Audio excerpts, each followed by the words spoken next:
ল'ৰাটো মানে ইয়াত গুৱাহাটীত আহি কৰোণাটো হেৰিটো ধৰা পৰিলে আৰু দিল্লীত মানে যি কাম কৰিব গৈছিলে কাম কৰিব যাওঁতে মানে যে কামটো বন্ধ হৈ গ'ল লকডাউনৰ পৰা কাম বন্ধ হোৱাৰ পাছতে আৰু দুমাহলৈকে ৰুমত থাকিলে ৰুমত থকাৰ পাছতে আৰু আপোনাৰ হেৰি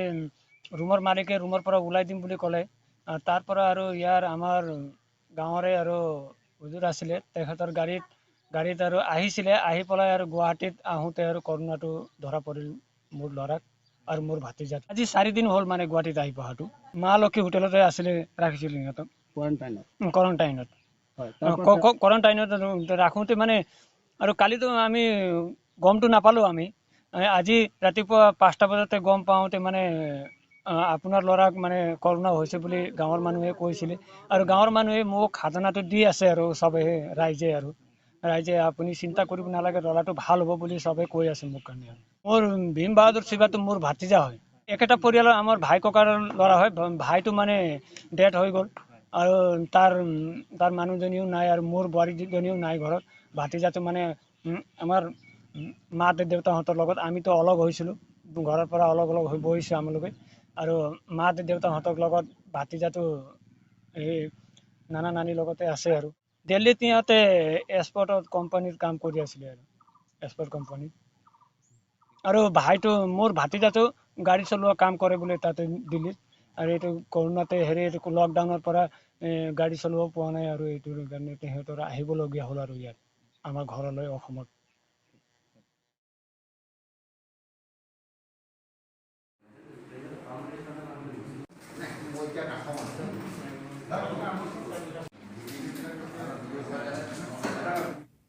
আচ্ছা আমি জনামতে তেখেতসকলৰ নাম অজয় শিৱা আৰু ভীম শিৱা তেওঁলোকে একেটা পৰিয়ালৰে হয় সম্বন্ধত কাজিন ব্ৰাদাৰ ভাই ককাই হয় তেখেতসকলে ইয়াতে যোৱা মাৰ্চ মাহৰ প্ৰথম ভাগতে কাম বিচাৰি পেলাই ইয়াৰ পৰা আমি জনামতে দিল্লীত গৈছিলে আৰু তাৰপৰা গুৰগাঁৱৰ ওচৰত কোনোবা কোম্পানীত তেখেতসকলে কাম পাইছিলে কিন্তু তেওঁলোকৰ দুৰ্ভাগ্যবশত জাষ্ট কাম আৰম্ভ হোৱাৰ 2-3 দিন পাছতে লকডাউন আৰম্ভ হ'ল গতিকে তেখেতসকলৰ কামত তাত যিটো কাম আছিলে সেইটো তেখেতসকলৰ হাতৰ পৰা হেৰাই যায় গতিকে এনেদৰে তাতে থকা আৰু বহুকেইজন যুৱকৰ লগত মিলি আমি শুনামতে 24জন ব্যক্তি তেওঁলোকে আছিলে তেওঁলোকে এখন গাড়ী ভাড়া কৰি তাৰ পৰা আহিছিলে আৰু যিহেতু তেওঁলোকে এটা সজ্জনৰ পৰা আহিছিলে গতিকে তেখেতসকলক সৰুসজাই যি আমাৰ ৰিজনেল স্ক্ৰিনিং চেণ্টাৰ আছে তাতে তেখেতসকলৰ স্বাৱৰ নমুনা সংগ্ৰহ কৰা হ'ল আৰু তেখেতসকলক তাতে কোৱাৰেণ্টাইনত ৰাখিছিলে মহালক্ষ্মী বুলি এখন হোটেল আছে এই হোটেলত তেওঁলোকক কোৱাৰেণ্টাইন কৰি ৰখা হৈছিলে আৰু তেওঁলোকৰ যি স্বাব লৈছিলে তাৰ ৰিজাল্ট কোভিড পজিটিভ হোৱাৰ বাবে যোৱাকালিয়ে তেখেতসকলক মহেন্দ্ৰ মোহন চৌধুৰী হস্পিটেললৈ শিফ্ট কৰা হ'ল আৰু তাতে তেখেতসকলৰ ট্ৰিটমেণ্ট চলি আছে তো আমি এটা কথা চিন্তা কৰিছিলোঁ যে তেখেতসকলৰ যিহেতু ইয়াৰ বাসিন্দা হয় যে ইয়াৰ পৰা তেওঁলোকৰ ঘৰৰ মানুহ কোনোবা তেওঁলোকৰ তাত গৈছিলে নেকি খবৰ ল'বলৈ কিন্তু আজি আমি গম পালোঁ যে ইয়াৰ পৰা কোনো তেখেতসকলৰ তাত যোৱা নাই তেওঁলোকে দিল্লীত থাকোঁতে বা গুৱাহাটীলৈ অহাৰ পাছতে ফোনতহে যোগাযোগ হৈছিলে গতিকে কোনো ডাইৰেক্টলি ইয়াৰ মানুহ তেওঁলোকৰ তাত যোৱা নাই বা তেওঁলোকে যিটো গ্ৰুপত আহিছিলে সেইটো গ্ৰুপৰ আৰু সদস্য আছে সেই সদস্যসকলো ইয়ালৈ ঘূৰি অহা নাই তেওঁলোকো ইতিমধ্যে গুৱাহাটীতে বেলেগ স্থানত কোৱাৰেণ্টাইন হৈ আছে গতিকে তেখেতসকলৰ পৰা বিশেষ ভয় কৰিব লগা নাই আৰু আজি ৰাতিপুৱা তেখেতসকলৰ খবৰ লোৱা হৈছিলে আৰু তেখেতসকলৰ স্বাস্থ্য বৰ্তমান ভালেই আছে আৰু গুৱাহাটীতে তেখেতসকল চিকিৎসাধীন হৈ আছে তেখেতসকলে হাৱাইপুৰৰ ওচৰত তেখেতসকলৰ এটা ভিতৰুৱা অঞ্চলত তেওঁলোকৰ ঘৰ হয় আমাৰ কপিলি যি সমষ্টি আছে কপিলি সমষ্টিৰ হাৱাইপুৰৰ ওচৰত এখন ভিতৰুৱা অঞ্চলত তেওঁলোকৰ গাঁও হয় বিধায়ক ডক্টৰ মানসিং মাংপি ছাৰে তাৰ লগতে আমি আছিলোঁ ইয়াতে SP আছিলে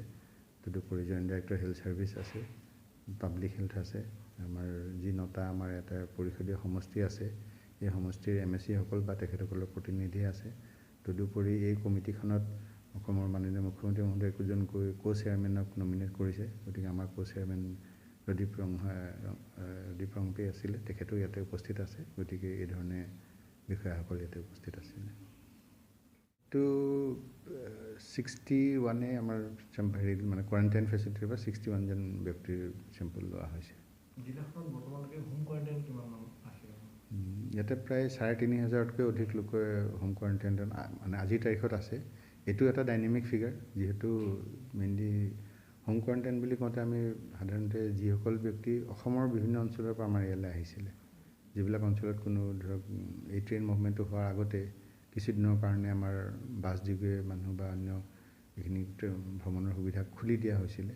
তেতিয়া বহুখিনি ব্যক্তি আহিছিলে আৰু এওঁলোকে আমি পৰীক্ষা কৰাৰ পিছত সকলোকে এচিমটমিক পাইছিলোঁ, তেওঁলোকৰ কোনো ৰোগৰ লক্ষণ নাছিলে। গতিকে এইসকল ব্যক্তিক হোম কোৱাৰেণ্টাইন কৰা হ'ল আৰু এই হোম কোৱাৰেণ্টাইন ব্যক্তিটো এটা ডাইনেমিক ফিগাৰ। প্ৰতিদিনে ধৰক নতুন মানুহ কোনোবা আহে আৰু হয়তো যিসকলৰ কোৱাৰেণ্টাইনৰ পিৰিয়ড পাৰ হৈ যায় তেওঁলোকক তাৰ পৰা ৰিলিজ কৰি দিয়া হয়। গতিকে এইটো প্ৰতিদিনে সলনি হৈ থাকে।